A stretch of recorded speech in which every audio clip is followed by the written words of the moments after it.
Assalamualaikum warahmatullahi wabarakatuh. Salam Om Swastiastu, Namo Buddhaya, salam kebajikan. Yang terhormat kepada Mr. Ical selaku dosen pengampu mata kuliah Komunikasi Bisnis. Yang terhormat kepada teman-teman sekalian yang saya cintai dan saya banggakan. Pada sebelum itu, perkenalkan saya Rabiatul Adawiyah dengan NIM 6423034. Pada kesempatan kali ini saya akan membahas tentang komunikasi bisnis yang terdiri dari beberapa bagian. Yang pertama ada definisi komunikasi bisnis, yang kedua ada prinsip dasar komunikasi bisnis, yang ketiga ada pesan bisnis dan contoh-contohnya seperti apa, dan yang terakhir ada proposal dan laporan bisnis itu seperti apa.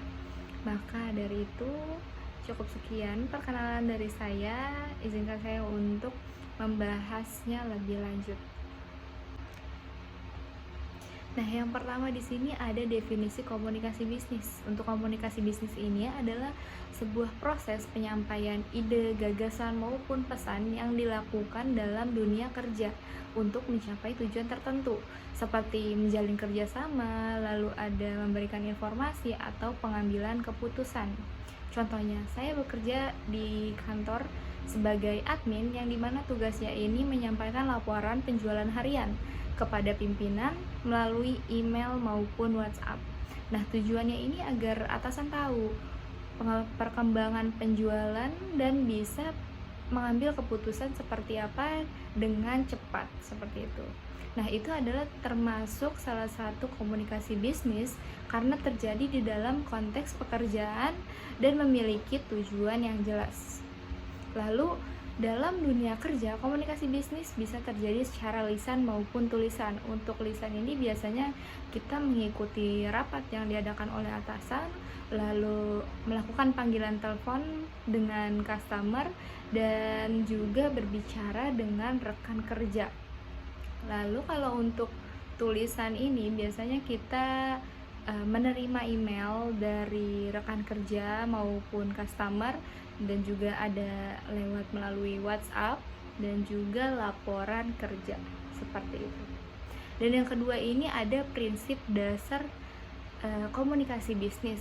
Nah, ada beberapa pesan ataupun prinsip yang penting dalam dunia komunikasi bisnis ini. Yang pertama, dalam menyampaikan pesan itu pastinya tentunya harus jelas, lalu ringkas, sopan, dan juga tepat sasaran. Kalau untuk jelas ini karena isi pesan agar dapat mudah dipahami oleh si penerima dan tidak menimbulkan salah paham maupun salah tafsir. Kalau pesannya membingungkan, penerima bisa salah paham dan hasilnya tidak sesuai. Dan yang kedua harus ringkas. Kenapa? Karena kalau misalkan pesannya kepanjangan itu terkesan bertele-tele. Agar penerimanya tidak bosan, jadi kita harus mengirimkan pesan dengan ringkas. Dan yang ketiga ada sopan. Sopan ini menunjukkan sikap kita saling menghargai customer maupun atasan, dan ini juga bisa memberikan kesan kita sebagai seorang karyawan ini profesional, karena dengan bahasa yang sopan ataupun santun hubungan bisa tetap terjaga dengan baik. Dan yang terakhir ada tepat sasaran. Maksudnya ini pesan yang dikirimkan ke orang atau pihak yang benar-benar membutuhkan informasi. Contohnya aku memberikan pesan kepada customer yang biasanya membeli buku yang aku jual ini, kayak aku sedang mengadakan promo 11-11. Nah, pesan ini tentunya aku kirim ke customer ataupun pelanggan yang biasanya membeli buku ini, bukan ke customer yang biasanya membeli baju maupun hijab seperti itu. Dan yang ketiga ada definisi pesan dan contoh-contohnya. Untuk pesan bisnis ini adalah isi atau informasi yang disampaikan dalam kegiatan bisnis, baik secara lisan maupun tulisan, untuk mendukung aktivitas kerja kita. Contohnya dalam kehidupan kantor atau dalam kehidupan sehari-hari yang aku lakukan di kantor, yakni ada aku sebagai admin tentunya mengirimkan email reminder kepada karyawan tentang batasan waktu pengumpulan laporan keuangan, lalu ada mengirimkan pesan WhatsApp kepada pelanggan maupun customer yang biasanya membeli untuk mengkonfirmasi pemesanannya apakah sudah dikirim ataupun masih dalam proses packing seperti itu.